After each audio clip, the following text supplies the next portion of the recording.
मैं मानता हूं कि पुलिस वाले करप्ट होते हैं, लेकिन क्या 10% अगर पुलिस वाले करप्ट हैं तो उन 10% की सजा आप 90% को दोगे?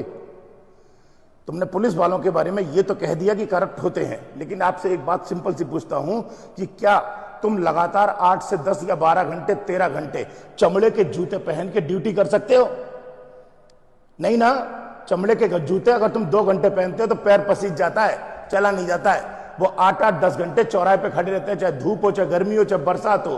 तुम अपनी 4 पहिया गाड़ी या 2 पहिया गाड़ी पे हॉर्न बजाते हो, एक पुलिस वाला खड़ा रहता है दिन भर टोपी लगा के और अपनी वर्दी पहन के पूरी पेट कसे हुए हैं, जूते पहने हुए चमड़े के।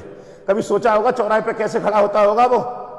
चाहे धूप पड़ रही हो, चाहे धुआं आ रहा हो, चाहे आग लग रही हो, चाहे कुछ भी हो रहा हो, चाहे बरसात हो रही है, चाहे आंधी हो, चाहे तूफान है, वो खड़ा रहेगा। किसी के इमोशंस को समझने की कोशिश की है?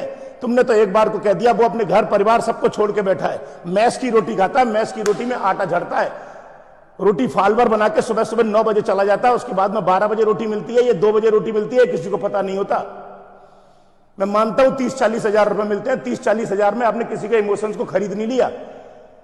जब अचानक को किसी पुलिस वाले के घर पर एक खबर पहुंचती है ना कि आप एक ट्रक एक्सीडेंट में एक ट्रक वाले ने पुलिस वाले को मार दिया, तो पत्नी विधवा हो जाती है, दोनों बच्चे अनाथ हो जाते हैं। कभी इमोशन समझे उनके?